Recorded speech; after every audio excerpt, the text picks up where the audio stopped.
Congratulations to the Cleveland Cavaliers. They have punched their ticket to the NBA Finals. The 2018 NBA Finals will feature the Cleveland Cavaliers for not the first, not the second, not the third, or I think it's the fourth straight season we will see the Cleveland Cavaliers in the NBA Finals. And I think it is, if I can do it, I think it's fifth overall.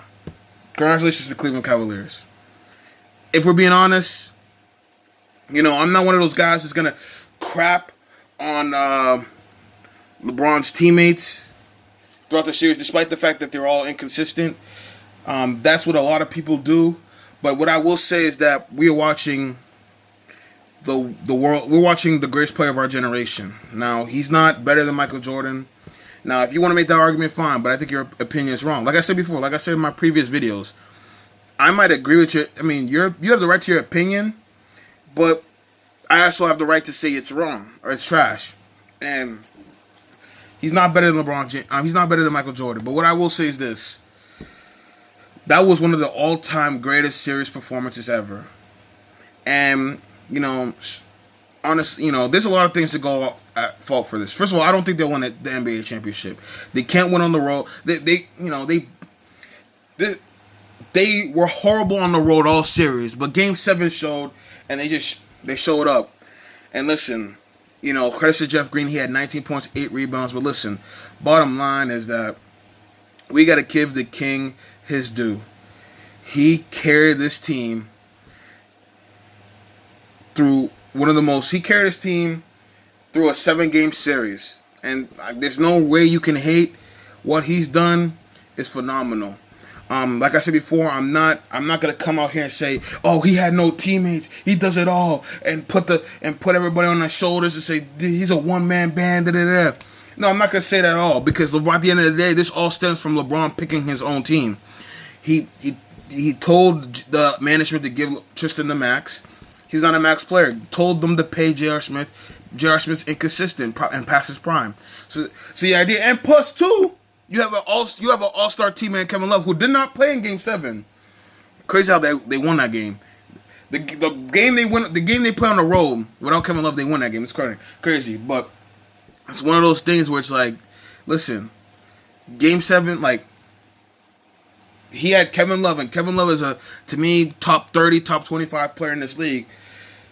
Credits to LeBron James. What we saw tonight, if you watch the game and watch the game from start to finish, this was a situation where the Celtics are a year away, and LeBron James is just the best basketball player in the world and it's not even close. It's really not close. I mean, to me, Kawhi is second, but like I said before, it's been a while since I've seen Kawhi play, but Kevin Durant's not on this level. Steph Curry's not on his level.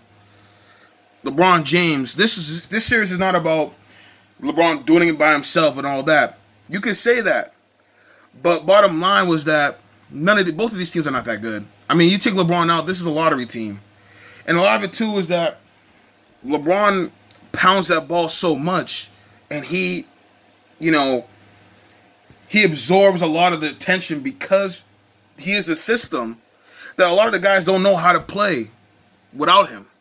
So, when you pound the ball so much, you diminish all the other roles. So that's why Kevin Love is just a 3-point shooter. That's why Jose Calderon gets minutes, because the only thing he can do is shoot. George Hill looked like he was past his prime. J.R. Smith looked abominable. Tristan Thompson was working hard, got rebounds, was very physical.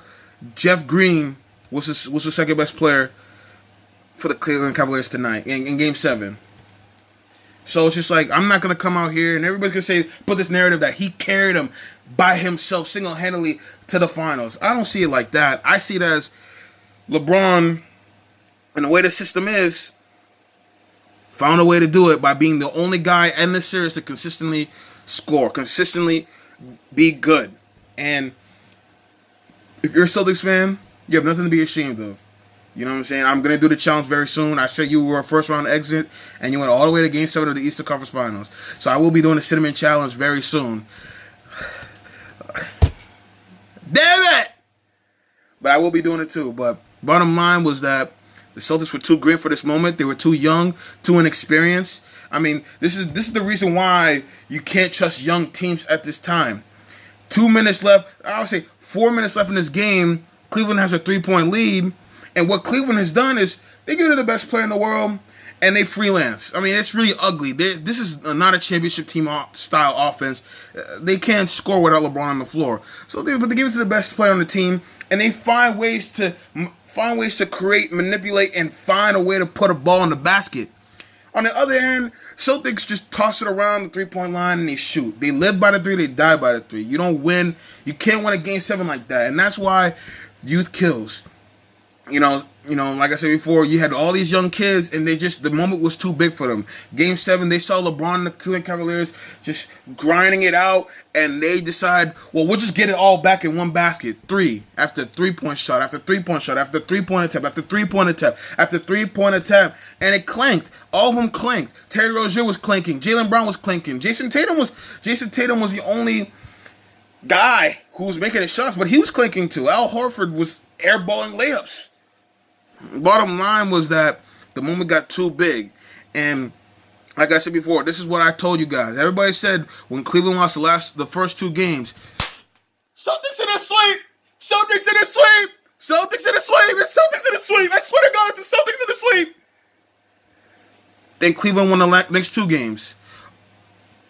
I got Celtics in 7, Celtics in 6. Then the Celtics won Game 5. Yeah, I think they could win in Game 6. Yeah. And not only that, I'll go back for Celtics won the first 2 games, and then Cleveland won Game 3. Celtics at 5. Celtics at 5. People told me, I live in Massachusetts. People told me, which is the state where the Boston Celtics are from. People told me, Celtics at 5. Celtics at 5. We're gonna beat LeBron. People gonna beat LeBron. Yeah. See what happened? That's why you don't. It's a 7-game series. Can you beat LeBron 4 times?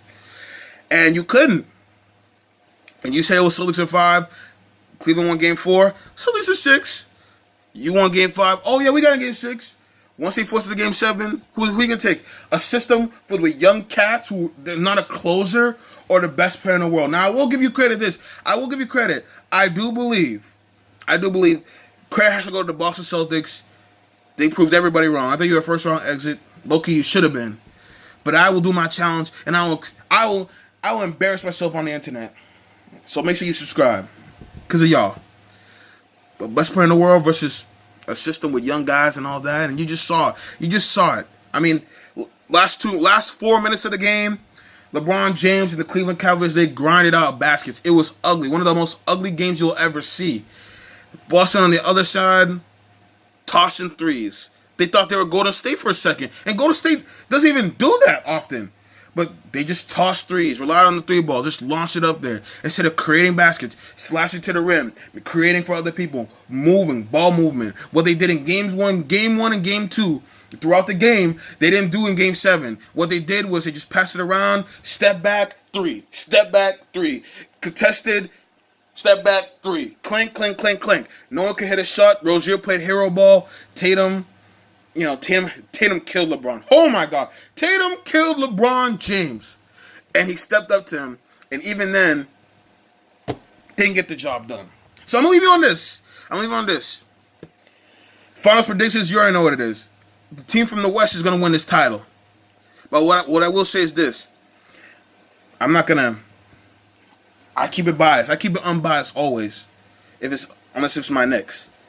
LeBron James is the greatest basketball player of this generation. And we gotta respect his greatness. He's not the best GM. He told them these guys to re-sign Chester to the max. A lot of these guys who are getting paid right now are underperforming. And a lot of that's because LeBron James loves to pound the ball. But we're not gonna get to that. Bottom line was that one thing that will separate LeBron from a lot of these greats is that despite the fact that LeBron doesn't really do well off the ball, in my opinion, when you have a bunch of bums on your team, there's only one guy you gotta have on your team, and you will find a way to get into a championship game scenario. You won't win it, but you'll find a way to get in a championship scenario, and that is LeBron James. LeBron James can take anybody and make it to the finals. Congratulations to the Cleveland Cavaliers. I'm not saying the other guys are bums. I'm not saying it at all because you don't have a chance to shine because you don't get the ball. All right, and the coaching is really poor. I think Tyronn Lue, like I said before, he's not stretching the max. He's not getting the potential out of this, the maximum potential out of the squad. But 2 final points is that Cleveland Cavaliers, congratulations on being the Eastern Conference champs. I can only see you winning 1 game against Houston or Golden State, but we'll see. Like I said before, you still have the best player on the planet. We'll see. And number 2, Boston's not going out for a long time. They're going to get Gordon Hayward back. And if you thought Jason Tatum and Jaylen Brown were amazing this season, watch Gordon Hayward, who's an all-star, in the Western Conference last year. Watch out for him. Kyrie Irving's back. LeBron better find out a way to get this team better or go to a better team because the Celtics are the hands-down favorites. Celtics and Sixers, man. That's why I'm scared because they're both in my division. I'm a Knicks fan. They're both in my division. Celtics and Sixers are going to run this East, man, and I'm so scared. All right? But I'm a busy man. But that's going to be it for me. Game 7 of the Western Conference Finals is coming. It's next. And subscribe, and I'll see you guys later, all right?